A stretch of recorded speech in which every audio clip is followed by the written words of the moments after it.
მე მიზეზი არსებობს ესე იგი რა. პირველი მიზეზი ალბათ ის არის რომ სადღაც რაღაცა არ უნდა მეთქვა და იქ ვთქვი და იმიტომაც ხმა წამერთო. ან სადღაც რაღაც არ უნდა მეთქვა, ან სადღაც უნდა მეთქვა და არა ვთქვი. ხომ არ არის? აი სადღაც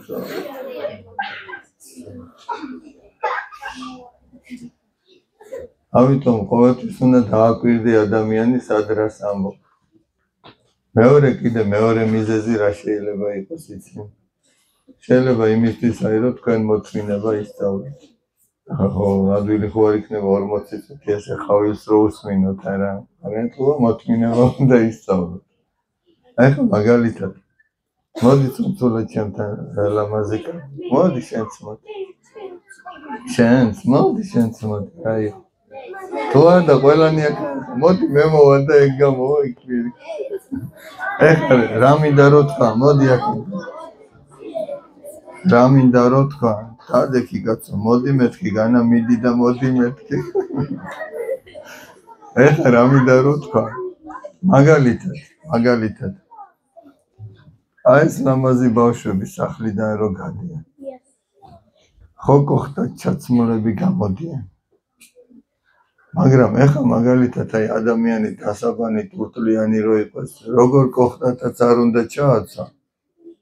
ეგეთი სახლიდან ხო არ გაიშვება, არ უნდა გაუშვა ეგრე აი დაბადების დღეს ქორწილში მიდიხარ, ესე ჭუჭყიანი ხო ვერ წახო. მაგრამ მარტო დაბანაც არ უშველის, გარედანაც სუფთად უნდა გეცვას ხო მართალია. ხოჭი რატო ამბობ? ადამიანი სიტყვას რო ამბობს რაღაცას. მარტო ლამაზად თქმა კი არ არის თავარია შინაგანათაც სწორად ფიქრობ შინაგანად გინდოდეს რომ სიკეთე გააკეთო. თორე მარტო ლამაზი სიტყვები არ გამა. მარტო ლამაზი ტანსაცმელი არაფერს არ უშველის. თუ იმ სიტყვით ვიღაცას უნდა აწვენინო, მარტო ლამაზად თქმა არ უშველის ხო მართალია. ამიტომ ესე იგი სანამ რამეს ვიტყვით, ჩვენ უნდა დავფიქრდეთ ხოლმე. თორე თქვენ შეიძლება ხმა წაგერთვათ მე. თუ ისე იტყვე, მაგალითად რა შემთხვევაში იქნება არასწორი ჩვენი ნათქვამი. თუ ჩვენ თავს შევიქებთ, ეგ არასწორი იქნება. ეგ ესე იგი ნიშნავს, რომ მე ვერ თქვი ის, რაც უნდა მეთქვა. აი თავს შევიქებ, მე რა მაგარი ვარ. მე სხვებზე კარგი ვარ.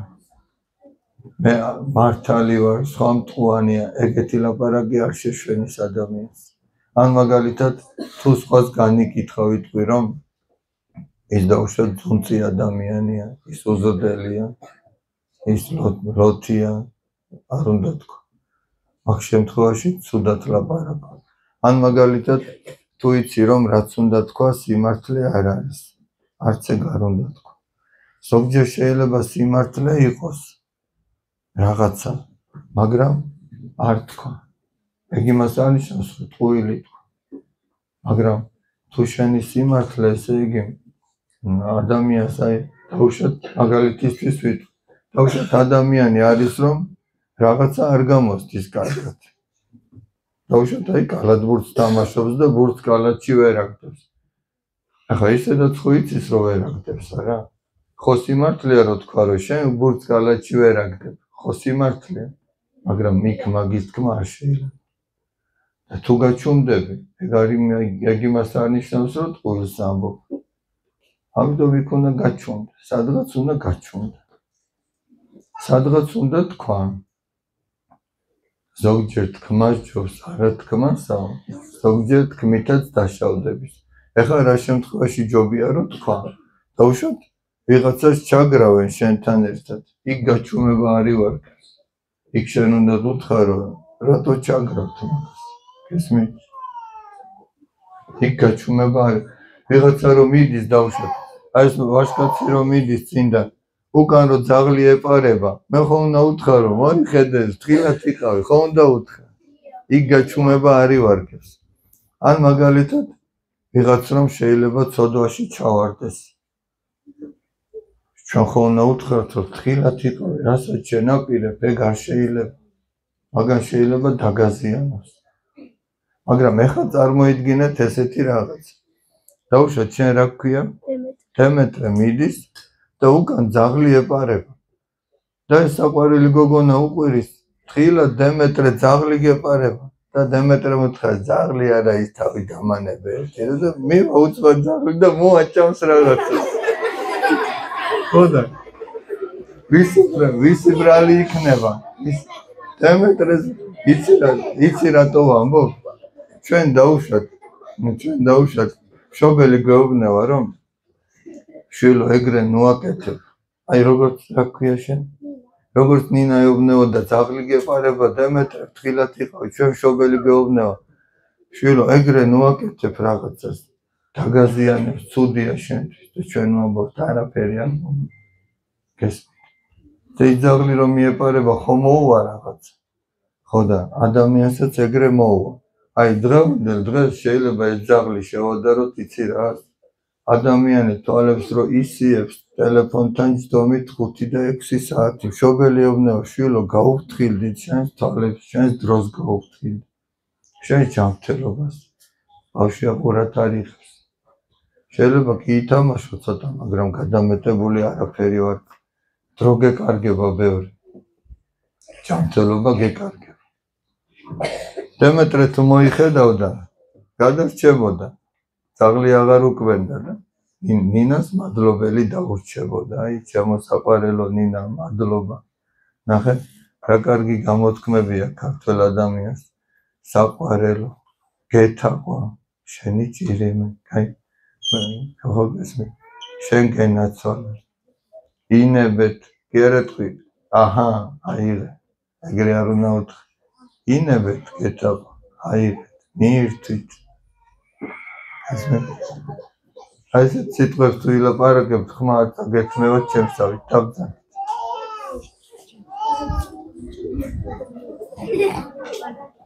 მოდი ახლა რამდენიმე რამე განვიხილოთ ჩვენ ერთად ერთი სანთელი ანთეთ კაი რახან ორივე ანთეთ იყოს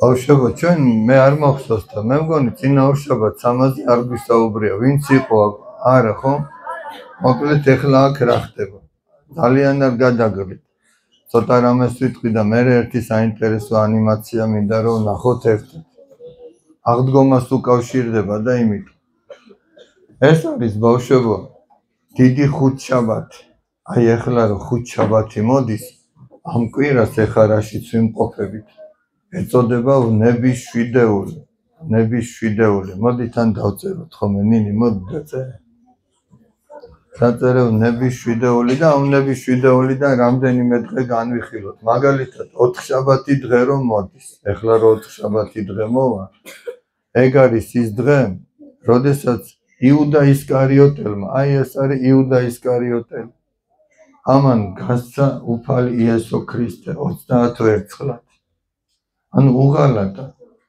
ზურგი აქცია უღალატა 30 ერთხლად გაყიდა მაგრამ მაინც ქრისტესთან ერთად არის ეს საიდუმლო სერობა ტრაპეზია დღესასწაულს აღნიშნავს და 4 შაბათს მოხდა ეგ და ამიტომაც ქრისტიანები მარხულობთ 4 შაბათს ეს 5 შაბათია 5 შაბათს პირველად აზიარა ქრისტემ თავისი მოწაფეები თავის უხსნას სისხლსა და ხორცს აზიარა და როდესაც ადამიანი ეზიარება მასში ღმერთი შემოდის და ადამიანი თავის თავში უკვდავებას ატარებს უფალი ამბობს ჩემი მორწმუნე რომც მოკვდეს მაინც იცოცხლებს აი ჩვენ მამაო ჩვენო ხო ყველა ვიცით არა მამაო ჩვენოში ნახე როგორ ვამბობთ პური ჩვენი არსობისა მომეც ჩვენ დღეს ანუ ჩვენი არსობის პური იცი რა არის ჩვენი არსებობის შემნარჩუნებელი პური ჩვენი სიცოცხლის შემნარჩუნებელი პური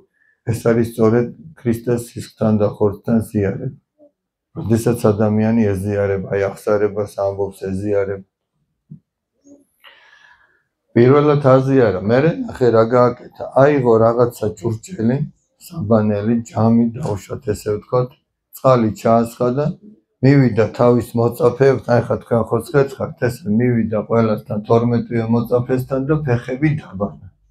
მაცხოვარმა ადამიანად მოსულმა ღმერთმა, წარმოგიდგენიანი, ადამიანად მოვიდა ღმერთი და ჩვენ ადამიანებს ფეხები დაბანა, როგორ დაიმდაბლა თავი. და რომ დაბანა ფეხები დაჯდა და ეკითხება, იცითო რა გავაკეთეო? თქვენო მე მოძღვარს და უფალს მიწოდებთო და მე მართლაც ვარო თქვენი მოძღვარი და უფალიო. და თუ მე მოძღვარმა და უფალმა დაგბანეთ ფეხი, თქვენც ერთმანეთს უნდა დაბანოთ ფეხი. მე სიმდაბლის მაგალითი გიჩვენეთო და ბედნიერნი იქნებით თუ ამას გააკეთებთ. დაუშვათ ერთ ბავშვს რაღაცა გაეთხვარა, დაუშვათ ამ საყვარელ გოგონას რაღაც გაეთხვარა, იშარვალი გაეთხვარა და სხვა მივიდა და ესე უწმენდოს. ეგ თამდაბლობა. რომ არ იტყვის, რომ რა ჩემი საქმეა, რა ქვია შენ. თეკლას გაეთხვარა შარვალი, რა ჩემი საქმეა, რომ არ იტყვის. ეგეთი კაცი ბედნიერი იქნება. ეგეთი ადამიანი, გინდა ბიჭი იყოს, გინდა გოგო იყოს.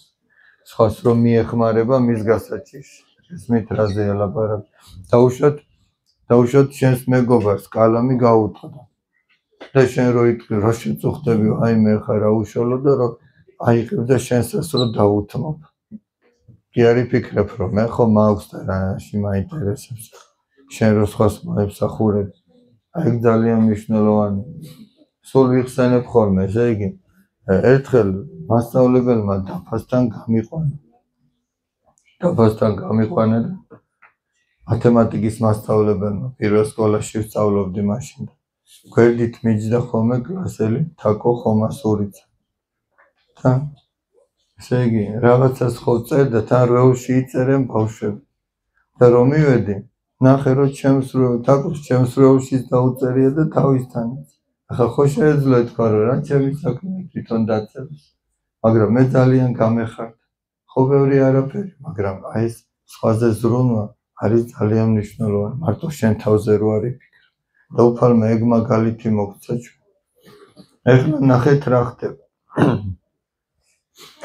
იუდამ უთხრა, ესე იგი, აი ნახეთ, ეს არის იუდა.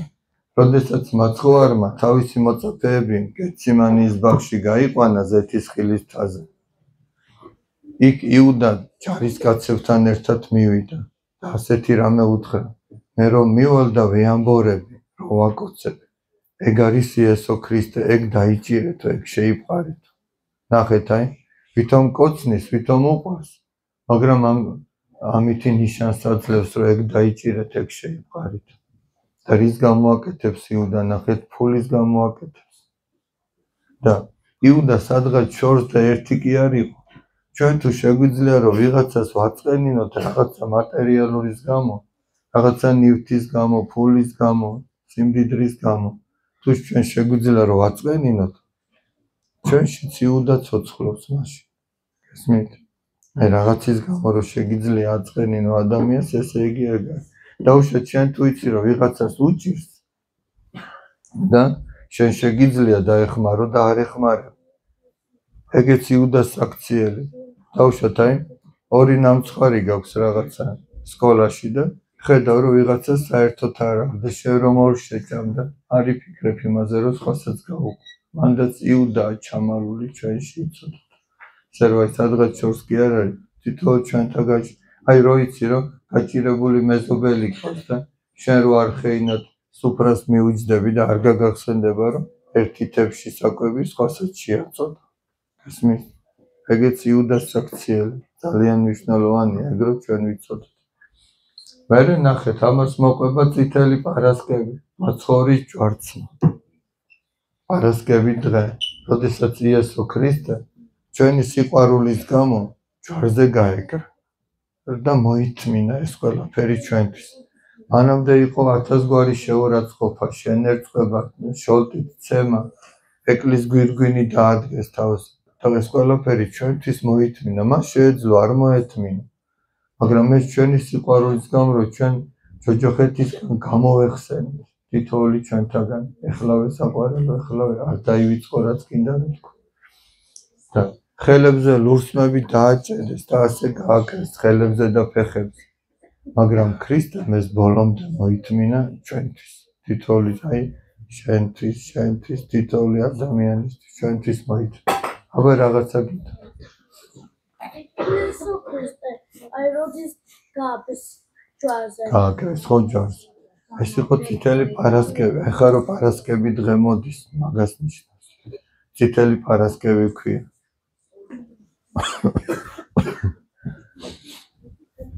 ქრისტესთან ერთად რა? მაგაზე უნდა მეთქვა ეხლა. საერთოდ ასეთი რამე იყო. ეხლა ნახეთ. ჯვარცმა ითვლებოდა ყველაზე სამარცხვინო სასჯელად, აი ყველაზე დიდი დამნაშავე ვინც იყო იმას აკრავდნენ ჯვარს. ქრისტეს არაფერი არ დაუშავებია, მაგრამ მან თვითონ ინება რომ ესეთი სამარცხვინო სიკვდილით მომკვდარი იყო ჩვენი სიყვარულისთვის.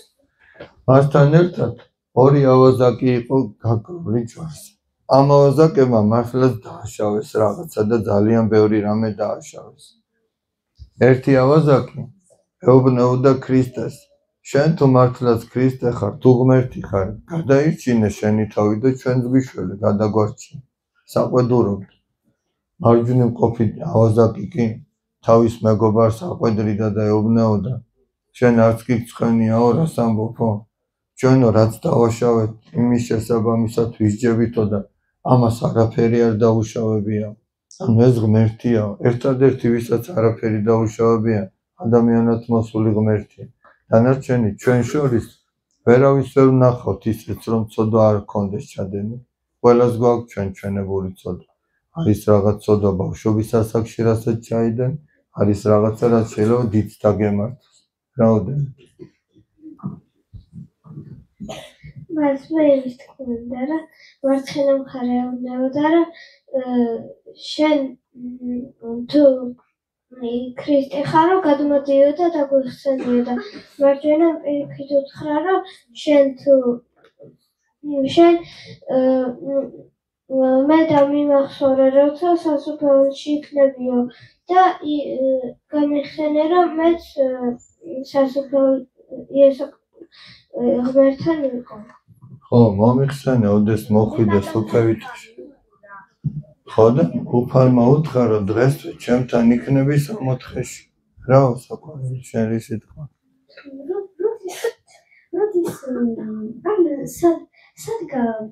სად გააკრეს ქრისტე? გააკრეს, ხო, ჯვარზე გააკრეს, ხო? ეს იყო იერუსალიმთან ახლოს, გოლგოთას მთაზე. მთას ერქვა გოლგოთა.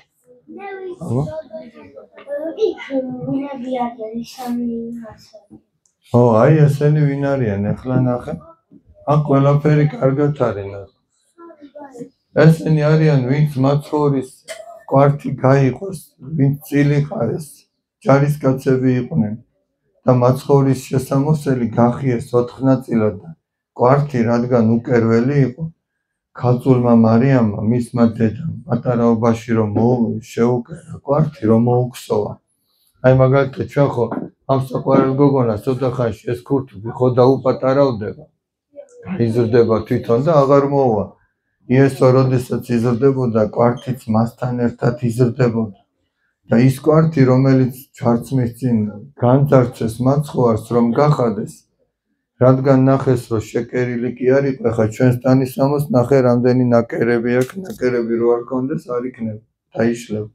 მაცხოვრის კვართს ნაკერები არ ქონდა, ერთიანად მოქსოვილი იყო და ამიტომ თქვეს რომ მოდი არ გავხიოთ ეს და წილი ხარეს, აბა ვის შეხვდება. საბოლოო ჯამში ამ ჯარისკაცებისგან შეიძინეს საქართველოდან წასულმა ორმა ებრაელმა, ელიას მცხეთელმა და ლონგინოს კარსნელმა და საქართველოში ჩამოაბრძანეს ის კვართი.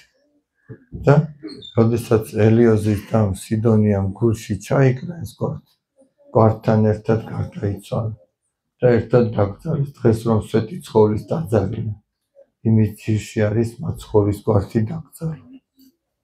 რამე შეკითხვა გქონდა? მოდი ესენი რადგან სტუმრად არიან მეცხრე სკოლიდან, ამათ შეკითხვებს დავუთმოთ უფრო მეტი. რომელ წელს გააკრეს, ნახე როგორ არის. ქრისტეს შობიდან ვითვლით ქრისტე შობიდან ვითვლით ჩვენ წელთაღრიცხვას, ხომ მართალია ქრისტე რომ დაიბადა. ქრისტე რამდენი წლისა იყო ჯვარზე რო გააკეთეს? 33 წლის.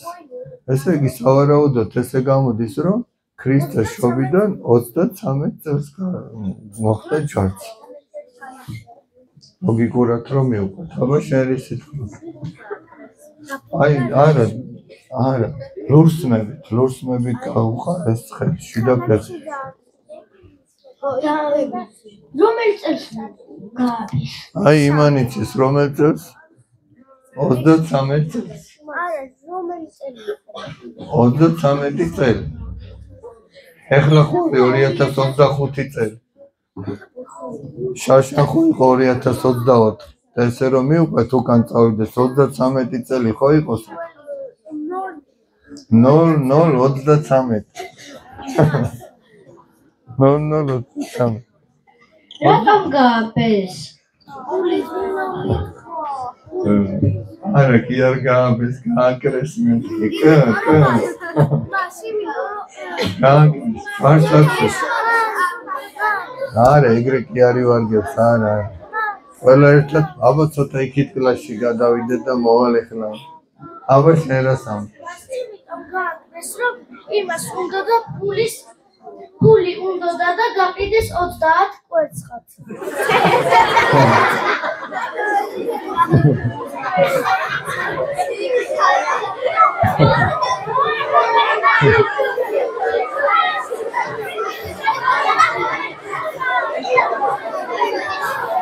არა, მაშინ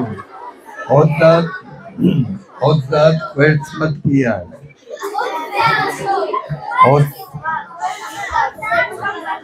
30 ვერცხლად გაყიდა იუდა. არა, ბავშვი, ეგრე არ ვარ.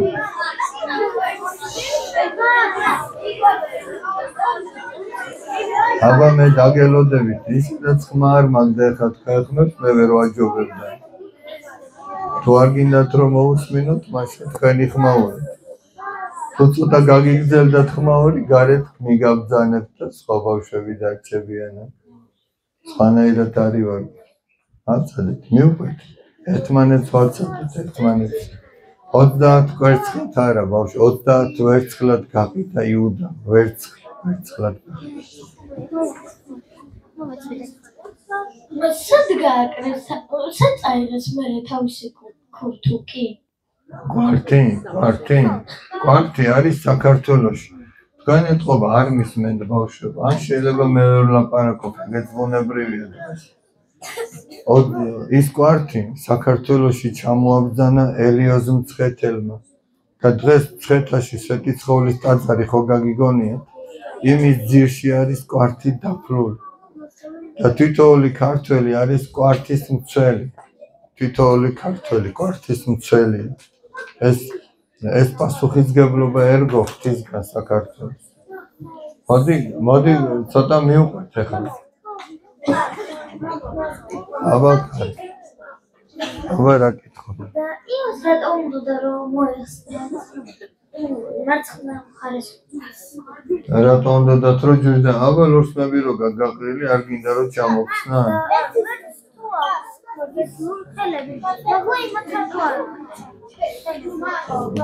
იმათ ეგრეა. უბრალოდ ხამ ხატში ეს. აბა შენ ის კინო მაგის ნახულობდა ბევრი ხალხი და თურისტი. ხო, ყველანი მიყნა რომ სერია ენახათ ეს. აბა მე რომელ თვეში გააკეთეს? რომელ თვეში?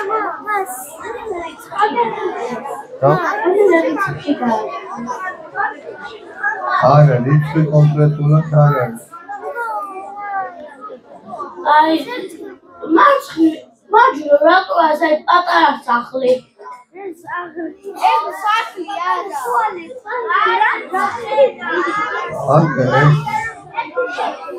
სხვადასხვა ხალხში ბავშვები ეხლა არა მოიცა ეხლა გეტყვი.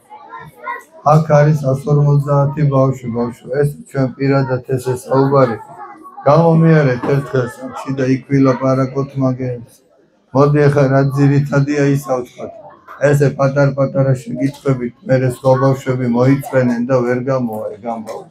მოდი რაც თავარია მე იმას ვიტყვი. მაცხოვარი იესო ქრისტე თავის ზეციერ მამას ევედრება. მამო მიუტევე ამათ რამე თუ არა იციან რასა იქმნა. აპატიე რადგან არ იციან რას აკეთებენ. ამით ჩვენ ქრისტემ გვასწავლა რომ ერთმა ადამიანმა მეორეს უნდა აპატიოს. რაღაცას რო გიშავებს სამაგიერო კი არ უნდა გადაუხადო, უნდა აპატიო. შეცდომა ყველას მოდის, რაღაც დაგიშავა. შენ თუ ქრისტიანი ხარ და ქრისტეს ბაძავ, შენ უნდა ცდილობდე რომ პატიობდე ადამიანს. ჯვარცმიდან მესამე დღეს მოხდა ქრისტეს მკვდრეთით აღდგომა. ქრისტე მკვდრეთით აღდგა, კვლავ ცოცხალი იყო. ამითი ქრისტემ სიკვდილი დაამარცხა. აი ჩვენ აღდგომო საგალობელში ასე ვგალობთ ბავშვებო. ქრისტე აღდგა მკვდრეთით, სიკვდილითა სიკვდილისა დამთქმული, დასაფლავების შინათა ცხოვრების მიმნიჭებელს. ქრისტემ თავისი სიკვდილით სიკვდილი მოკლა, განახარო, აღარ არსებობს სიკვდილი. თითოეული ადამიანი მარადიულად იცოცხლეს. მოდი ახლა ჩვენ მე ძალიან ვარ გადაგღალოთ ჩემი ხვით. ჩვენ გოგონებს დაუთმობ, რაღაცა უნდა რომ გითხრან, ესე იგი, საქართველოს ისტორიიდან ერთ-ერთი დიდი ბრძოლის შესახებ. მანამდე კი მინდა ვთქვა, რომ ესე იგი, კვირას აღდგომას ჩვენ აქ 11 საათზე შევიკრიბებით და იქნება სააღდგომო საზეიმო მსვლელობა, რასაც ჭონა ჰქვია. ხო გაგონია ჭონა? ხო და აბა ჭონას ლექსებით გელოდეთ. არა, შეკითხვები ჯერ აღარ მოიცადეთ ცოტა ხანი.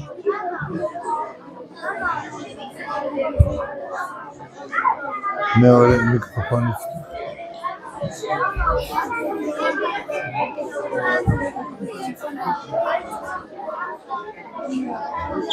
ბარბარეს იქნება, აი ბარბარეს.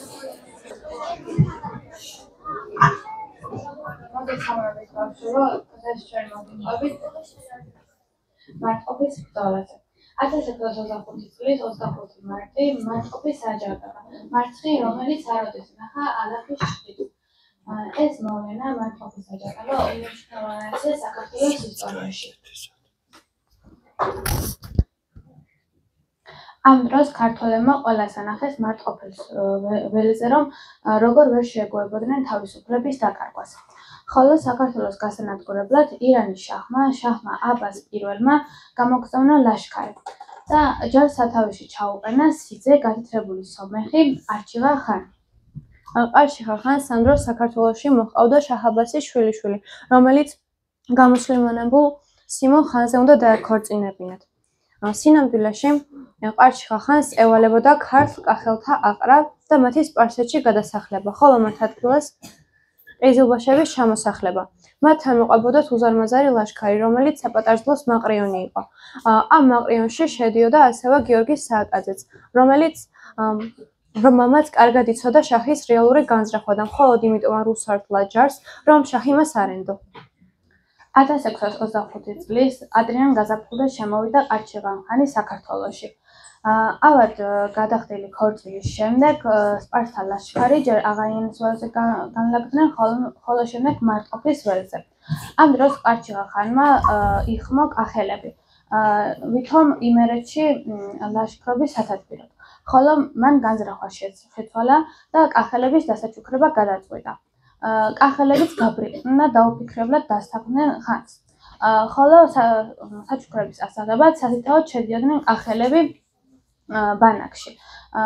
იქიდან კი აღარავინ აღარ ბრუნდებოდნენ. ხოლო კახელები ფიქრობდნენ, რომ ალბათ ერთიანად მოგვიყრნენ თავსო და ერთიანად გამოგვისტუმრებენო. ამ დროს კი ერთიანად კი არ უყრდნენ თავს, არამედ თავებს აყრევინებდნენ ამ ბანაკში. ხოლო ეს ყველაფერი, როდესაც სპარსელმა ერთ-ერთმა გასცა, კახელები ძალიან გაბრაზდნენ, ხოლო ხმლებით გაიკაფეს გზა და სამშვიდობოს გავიდნენ. ხოლო ამ დროს უკვე მოესწროთ 4000 კახელისთვის ყელი გამოჭრა.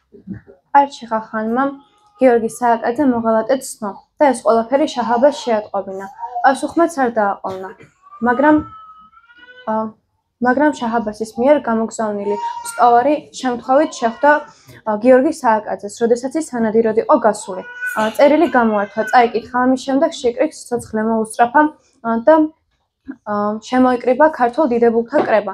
ამ კრებაზე ქართულ თავადებს წაუკითხა შაჰ-აბასის წერილი, სადაც ის იწერებოდა, რომ ყველა ქართველისათვის სიცოცხლე უნდა მოესწრაფებინათ.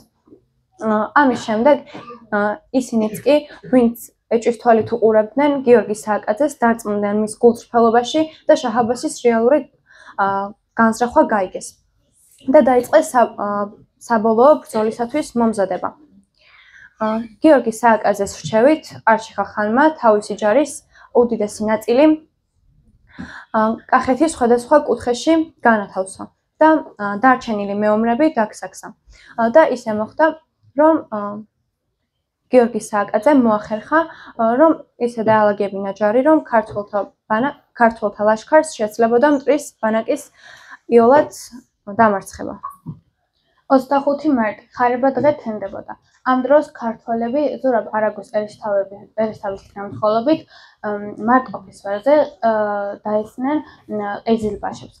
ხოლო ამ დროს ლაშქარში პანიკა გამოიწვია და თავზარი დაეცათ. ხოლო ამ დროს გიორგი სააკაძემ ამით ისარგებლა და თავისი 4 მებრძოლით არჩევან-ხანის ბანაკში წავიდა. ხოლო არჩევან-ხანს უთხრა, რას დამდგარ ხარ ხანო, თეიმურაზი თავს დაგვესხაო. ხოლო როდესაც ეს არჩევან-ხანმა გაიგონა, ცხენზე უნდა ამხედრებულიყო, მაგრამ ამ დროს გიორგი სააკაძემ შუბით განგმირა იგი. ამის შემდეგ მოურავის ერთგული მეომრები დანარჩენ ხანებს დაერივნენ და ამოხოცეს. უსარდლოდ დარჩენილი ეზილბაშები დაიგვნენ და უკან გაიქცნენ. 30,000-იანი ლაშქრიდან მხოლოდ 3,000 დარჩა ცოცხალი. ქართველებმა ბოლომდე მისდიეს მტერს და ამოჟლიტეს. ხოლო მარკოფის ბრძოლა ქართველების გამარჯვებით დასრულდა.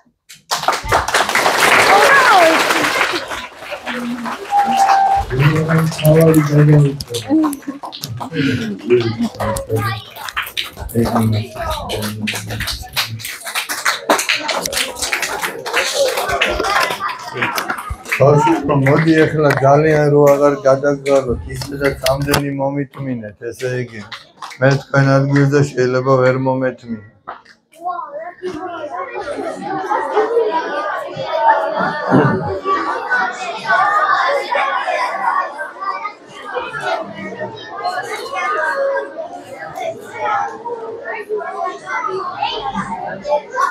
ბავშვებო, როდესაც ადამიანი ხორბალს თესავს, ეს ხორბალი მიწაში რო ჩადის, მიწაში ჯერ ის კვდება, მერე ამოდის ახალი სიცოცხლე. ეს სიმბოლოა აღდგომის. ქრისტე ჩვენთვის მოკვდა და აღსდგა მკვდრეთით მესამე დღეს. შემთხვევით კი არ არის აღდგომის დღეებში ჭიჭილი რო აქვს ხოლმე ადამიანს. კვერცხიც მაგის სიმბოლოა, კვერცხიდან სიცოცხლე იბადება, ხომ არ არის? თან კვერცხი ისეთია, ეხლა ჩვენ ვიცით, რომ ეს ოთახი საიდანღაც იწყება კარებიდან და სადღაც თავდება.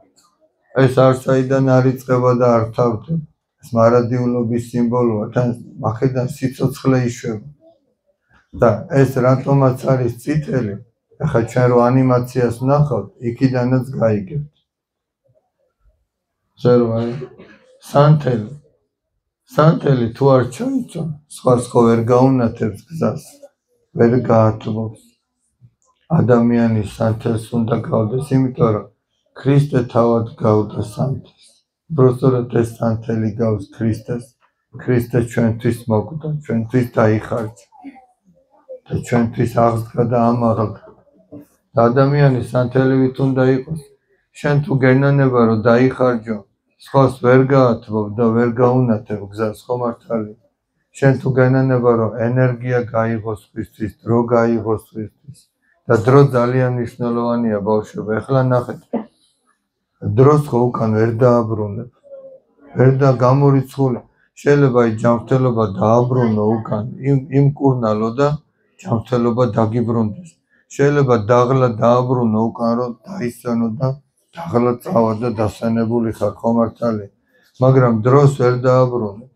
ამიტომ დრო ძალიან ძვირფასია. ჩვენ როდესაც ერთმანეთისთვის ამ დროს გამოვყოფთ არა, ეს ძალიან დიდი საჩუქარი. აი მაგალითად ბავშვობა დაბადების დღე გვაქვს. და სტუმარი მოდის. შენ იმას კი არ უნდა უყურებდე, რა საჩუქარი მომიტანა. მან რო დრო გამოყო და რომ მოვიდა შენთან, ეგ უკვე საჩუქარია. ყველაზე ძვირფასი რაც გონდა, ისიც მოგიტანა და იმაზე მეტი რა გინდა, ხომართალი. აი ეს დრო ძალიან ძვირფასია და მე რო თავში ვამბობდი, ჩვენ ძალიან ბევრ დროს კარგავთ ამ ტელეფონებში მეთქი. ეგეც დასაფიქრებელია, ის დრო არასოდეს არ დაგიბრუნდება. მაგას გავთხილება ჭირდა. კარგი, მოდი აბა ვნახოთ ახლა. ერთი ანიმაცია ზოგ შეიძლება ნანახი გვაქვს და ეგ აღარ გინდა ნიკო.